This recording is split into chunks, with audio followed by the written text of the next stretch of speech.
Merhaba gezginler, ben Skip Guide'ın sanal turist rehberi. Bugün Kensington ile Notting Hill'in arasındaki sakin vaha, Holland Park'ta birlikte yürüyoruz. Ağaçların arasından gelen kuş sesleri, göletteki suyun tatlı akışı, çimlerde piknik yapanların dinginliği. Birkaç adımda şehir gürültüsü arkanızda kalıyor. Hazır mısınız? Önce derin bir nefes alın. Ben anlatayım, siz parkın ritmini tutun. Burası ne ve neden önemli? Holland Park, Londra'nın doğa ile tasarımın buluştuğu en zarif parklarından biri. Geniş çayırlar, ormanlık patikalar, resmi bahçeler ve bir sürpriz olarak Kyoto bahçesi burada yan yana. Parkın ortasında yükselen tarihi kalıntılar ise şehrin hafızasını taşıyor.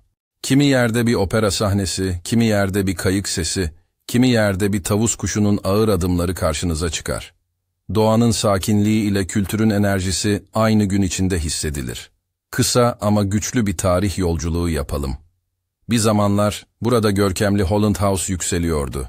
17. yüzyıldan itibaren aristokrat bir malikane olarak ünlendi, 20. yüzyılın başına kadar sanat ve siyaset çevrelerini ağırladı. Sonra savaş geldi ve bina ağır hasar aldı.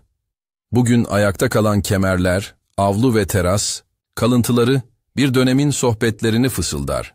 İşte bu kalıntıların yanında her yaz bir opera sahnesi kuruluyor ve geceleri taş duvarlar yeniden müziğin titreşimiyle ısınıyor. Parkın doğusunda ise daha genç bir bölüm var. Kyoto bahçesi, iki şehir arasındaki dostluğun sembolü olarak 90'ların başında inşa edildi. Birkaç yıl sonra eklenen anma bahçesi bu dostluğu daha da derinleştirdi. Su sesinin ve ahşap köprülerin arasında Japon bahçe estetiği Londra'nın kalbiyle buluşur. Neredeyiz? Nasıl gelinir? İngiltere'nin başkenti Londra'dayız. Park, Kensington High Street ile Holland Park Avenue arasında uzanır. Güneyden girerseniz beyaz teras evlerin sakin ritmi eşlik eder. Kuzeyden girerseniz ağaçlar arasındaki patikalar sizi hızlıca ormanın içine alır. Baker Street ve Notting Hill yönünden gelenler için kısa bir aktarma ile park kapılarına ulaşmak kolaydır. Düz yollar bebek arabası ve tekerlekli sandalye için rahattır. Yağmurdan sonra toprak patikalarda hafif çamur olabilir. Rahat tabanlı bir ayakkabı fark yaratır. Ne zaman gelmeli? İlkbahar sonu ile yaz başı, parkın en renkli dönemidir. Kyoto bahçesinde kiraz çiçekleri ve akçaağaç yaprakları ışığı filtreler. Göletteki küçük şelalenin sesi yumuşar. Yaz akşamları opera geceleriyle hareketli ve romantiktir. Sonbaharda ormanlık alanların bakır rengi bir tabloya dönüşür. Kışın park sessizdir ama sis çöktüğünde taş kemerlerin çevresinde büyülü bir atmosfer oluşur. Kalabalıktan kaçmak isterseniz hafta içi sabahını hedefleyin. Kyoto bahçesinde en sakin zaman kapıların açıldığı ilk saatlerdir. Gün batımına yakın saatlerde ışık yumuşar, fotoğraf için altın tonlar parkı kaplar. Ne kadar süre ayırmalı? Hızlı bir tur için 1 saat kafidir. Kyoto bahçesine uğrar, Holland House kalıntılarında kısa bir mola verir, çayırlardan bir halka yaparsınız. Parkın tadını çıkarmak için 2 saat ile 3 saat ayırın. Ormanlık patikaları deneyin, resmi bahçelerde yavaşlayın, gölet çevresinde suyun ritmini dinleyin. Yazın opera izlemeyi planlıyorsanız, akşam saatleri için ayrıca zaman bırakın. Nasıl gezilmeli, hangi rota iyi? Güney kapılarından içeri girince önce resmi düzeni hissedersiniz. Düz kesilmiş çalılar, geometrik çiçek tarhları ve beyaz teras evlerin zarif çizgisi. Buradan Kyoto bahçesine yönelin. Ahşap köprüde yavaşlayın. Şelaleyi sağa alın, suyun düştüğü yerdeki taşların üzerindeki yosunları fark edin. Göletteki sazan balıkları kıvrılırken su yüzeyinde halkalar oluşur. Yakınlarda dolaşan tavus kuşlarını görebilirsiniz. Onlara yaklaşmayın, sakin ritimlerini bozmayın. Sonra kuzeye doğru ormanlık patikalara girin. Güneş yaprakların arasından süzülür, kuş sesleri çoğalır. Ardından tarihi kalıntılara yönelin. Kemerli galerilerin önünde 1 dakika durun. Taşın dokusuna göz attığınızda, geçmişin gölgesi bugünün ışığıyla yan yana durur. Akşamüstü olduğunda opera sahnesinin çevresi canlanır. Bahçede piknik yapanlar, girişte sıralanan program afişleri, heyecanlı bir uğultu. Gün, müzikle tamamlanır. Giriş ve bilet meselesi nasıl? Parkın kendisi ücretsizdir. Kyoto bahçesi de ücretsiz alanlardandır. Yaz sezonunda opera performansları biletle izlenir. Popüler prodüksiyonlar hızla tükenebilir, Bu yüzden erken planlama rahat ettirir. Çocuk oyun alanları ve bazı spor sahaları ücretsizdir, ancak tenis kortu gibi bazı alanlar için ücretli rezervasyon gerekebilir. Parkın kapılarında güvenlik görevlileri zaman zaman çantaları kısaca kontrol edebilir. Fotoğraf çekimi genelde serbesttir. Özel çekim ve tripod için görevlilerin uyarılarını takip edin. Yanınıza ne almalı, nasıl giyinmeli? Rahat tabanlı ayakkabı şarttır. İlkbahar ve sonbahar için ince bir yağmurluk çantada dursun. Yaz aylarında şapka ve güneş kremi iyi olur. Kışın rüzgar soğuk gelebilir, katlı giyinmek konfor sağlar. Küçük bir su şişesi ve hafif bir atıştırmalık iyi fikirdir.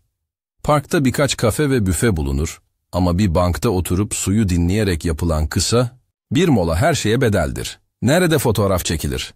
Kyoto bahçesinde şelaleyi köprü ve taşlarla aynı kareye sığdırın. Yan açı kullanırsanız suyun beyaz köpüğü, yeşil yosun ve gri taş güzel bir ritim kurar. Ahşap çitin ardında yürüyen bir tavus kuşunu kadraja almak sabır ister. Hareketine saygı duyun, flash kullanmayın. Tarihi kalıntıların önünde kemerli galeriyi yandan yakalayın. Taşın gölgeleri gün batımında heykelsi bir görünüm verir. Resmi bahçelerde çiçek tarhlarını simetrik bir çizgi ile fotoğraflayın. Ormanlık patikalarda yukarı bakıp ağaçların tepelerini içeren dikey kadraj deneyin. Yağmurdan sonra ıslak yapraklar ışığı 2 kat yansıtır. Yakında başka ne var? Parktan çıktığınızda Kensington High Street boyunca butik dükkanlar ve kafeler uzanır. Biraz yürüyerek tasarım müzesine ulaşabilirsiniz. Notting Hill yönüne doğru ilerlerseniz pastel renkli sokaklar ve pazarın canlılığı gününüze şehir dokusu katar. Ama isterseniz hiçbir yere gitmeyin. Parkın kuzey kenarından kanala inen patikayı bulun ve suyu takip ederek sessiz bir yürüyüş ekleyin. Kimler için uygun? Aileler için geniş çayırlar, oyun alanları ve düz patikalar vardır.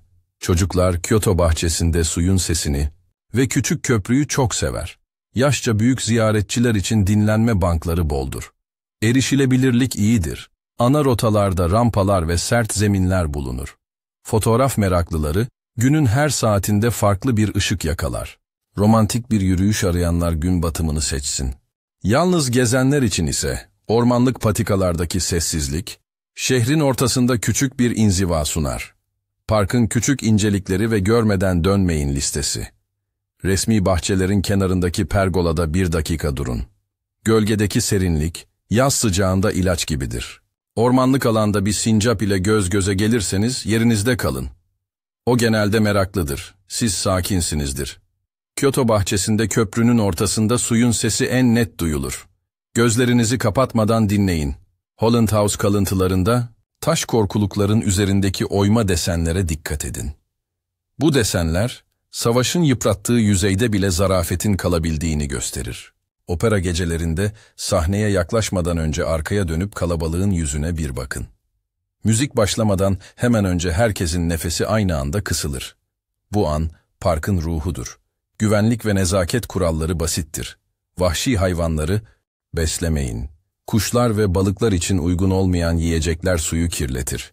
Köpekli ziyaretçiler için bazı bölümlerde tasma kuralı vardır. Levhaları takip edin. Çiçek tarhlarına basmayın. Çimleri temiz bırakın. Görevlilerin uyarılarına gülümseyerek uyduğunuzda herkesin deneyimi güzelleşir. Gelelim efsanelere ve küçük hikayelere. Tavus kuşu tüyü bulmanın şans getirdiğine inananlar vardır. Kimi, tüyü doğrudan çantaya koymaz. Önce bir dilek tutar, sonra tüyü kitap arasına yerleştirir. Kyoto bahçesinde köprünün ortasında suya bakarken, içten içe bir teşekkür eden çiftler görürsünüz. Bir dilek, bir teşekkür, bir bakış. Holland House kalıntılarında akşamüstü yürürken, eski salonlarda yapılan sohbetlerin yankısının hala taşların arasında dolaştığını söyleyenler olur. Belki rüzgarın sesi, belki hafızanın oyunu.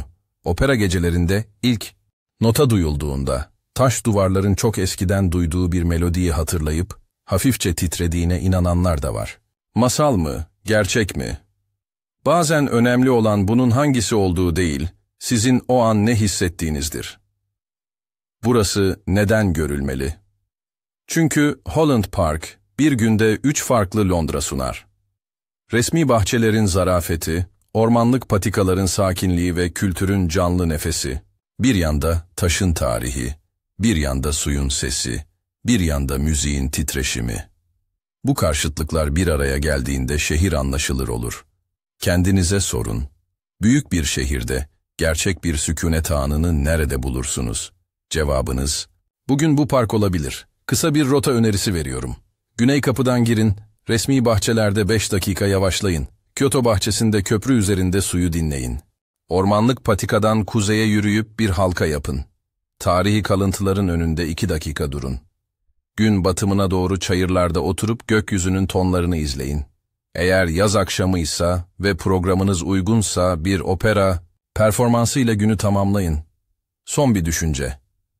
Şehir bazen hızlı, bazen yorucu ama bir parkın içinde zaman başka akar. Holland Park'ta adımlarınız yavaşlar, bakışınız derinleşir.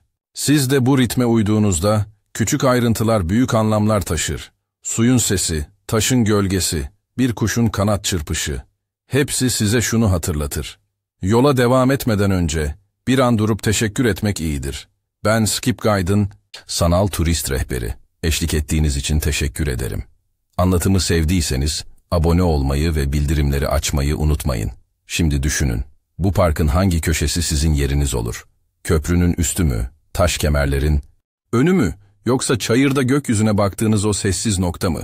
Kararı siz verin. Bir sonraki keşfe yine birlikte çıkalım.